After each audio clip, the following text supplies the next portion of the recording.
This is the University Library's homepage, and you'll see here in these tabs there is one search in a different color, and that's the one that's by default selected for you. It's sort of a one-stop shopping kind of approach to research, and I'm actually going to recommend that you don't use this. You'll find probably more than you want and not exactly the things that you want this way. The best way to not be overwhelmed by research is to do a more focused search. So I'm going to recommend that you go straight to the Research Databases tab. And you'll see here you have a couple options. You can select a subject category, and if you scroll down you'll see all the different subject categories.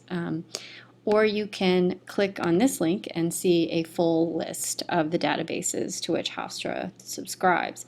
Now you'll notice here it kicked me to this little window, and this means you have to log in through the portal. And this is actually a good thing in that the library subscriptions are pretty expensive, and so that means that the money that you pay to help fund those subscriptions aren't just allowing anybody to search. They specifically limit those using the databases to the university community. Here's the list of all of the databases, and I encourage you to take a look at this on your own and scroll down and just see the extent of the databases that we have access to at the university. I'm going to go to the subject list just so we can kind of see different ways of exploring. I think the ones that I use most frequently are history, literature, and education.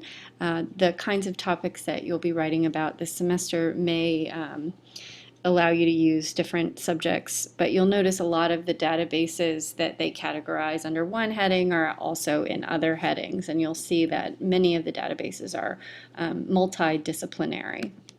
So we're clicking here on education. And here's a great example of a multidisciplinary database. It's Academic Search Complete. That word complete and multidisciplinary here are indicating to you that they're going to cover a very wide range of subjects. Here's another distinction that's worth noting: scholarly versus non-scholarly. And we'll talk a lot about what that means and how those distinctions can collapse sometimes, and sometimes why it's important to try to maintain them in your academic work. For now, I'm just going to take you through the process of searching for a single article or a couple articles on one topic. So we're going to work with this one right here. This is Education Full Text.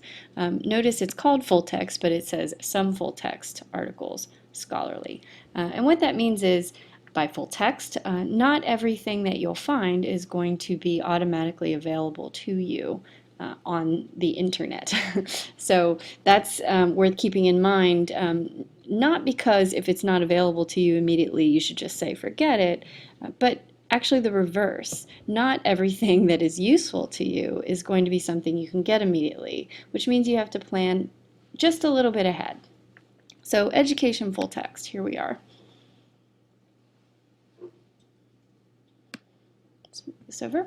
Okay, this is your basic EBSCO database search. A lot of different databases in different fields are actually powered by the same company or same host here, and so you'll have the same search interface in a lot of these databases, even though they're searching different content.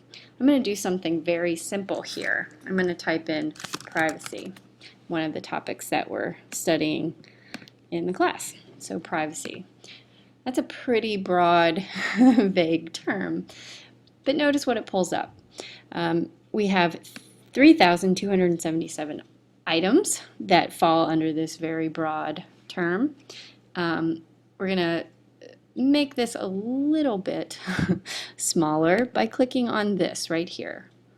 So I just limited my search to scholarly peer-reviewed journals. Now again, peer review is something that we'll talk about more in our class meetings. For now, just know that it's an important way to limit your search to specifically items that are scholarly or are for academic audiences, for scholars, by scholars in almost all cases. So that's a really important distinction. Now notice also what it's searching, 1982 to 2014. That means that it's actually not searching a very broad number of years of publications. So you probably were born after 1982, but that actually isn't that long ago. And there may be relevant research that has been published prior to that date. So that's also important to keep in mind. It also lets you distinguish between academic journals and book reviews. I would almost always advise that you check that box. Again, notice that that cuts down on the number of things that you'll find.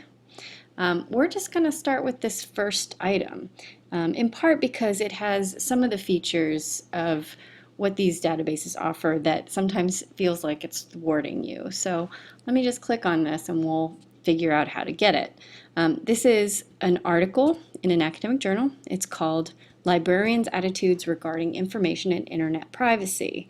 Now, if I look at these other kinds of articles here, this one right here, Managing Privacy Boundaries Together, Exploring Individual and Group Privacy Management Strategies in Facebook. This sounds really close to what I'm looking for, in part because these are kinds of conversations that we'll be having in class about the kinds of technology you use and how you give over your information. Again, this might be the one that I want to use, but we're starting with this one because it presents a couple different problems. So clicking on this, this gives you a little more information about what it is. Notice here the source, Library Quarterly, that is an academic journal, and there are a number of ways where we can find out whether something's a journal or a different kind of publication. This is published in April 2014. There's the volume and issue number, the page numbers within the journal, and then also it gives a little information about what's in it. In addition to the article itself, there are 18 charts. It's categorized under the following subjects: privacy, ethics. Now, if I wanted to do another search for any of these, I could just click on those links. So how do I get it? Well, you got a button here that says Find Article. Click on it. What does it do? It gives you this thing called Journal Finder. Now, it gives you the same information that you've already seen, right? You already know this about it. It says full text is available from these sources. Now, what does this say right here? Hofstra University Print Holdings. Now that means that it's not available to you online as a PDF file or as HTML or text that you can just get, read, cut and paste into your paper, of course with citations. It is in the print holdings. So the short answer is, in order to get this, you have to go to the library. You have to go to Axon and you have to go down in the basement and ask for this particular item. And it's easy to get. I would never discourage you from going to the library to get this. So that's how you do it. But when you click on that link that it gives you this fairly confusing record, the Library Quarterly. Now that's the name of the journal, right? So this is where it is. All periodicals are located downstairs in Axon. Now if I see this Library Quarterly online, I might find it a little confusing, right? I'll connect to this online version. Then you get kicked over to this JSTOR Arts and Sciences Archive Collection, which gives you the illusion that you have access to it. So 2010, 2010s, here's 2014. Remember volume 84 and April 2014. These are where that article was. Now you're probably looking at that X. What this means is you have access to the citation. You don't actually have access to the article itself. When you click on this, there's the article we want, Librarians' Attitudes Regarding Information and Internet Privacy. But if you click on it, this is what it tells you. You have a preview, you have an abstract, And then you have a button that says you can download it for $10. Now, you never, ever should download something for $10 from our library database. So the way to go about this one to find this is to go to the library and actually check out the journal for the period they allow you to take it, take notes, and that's not a problem.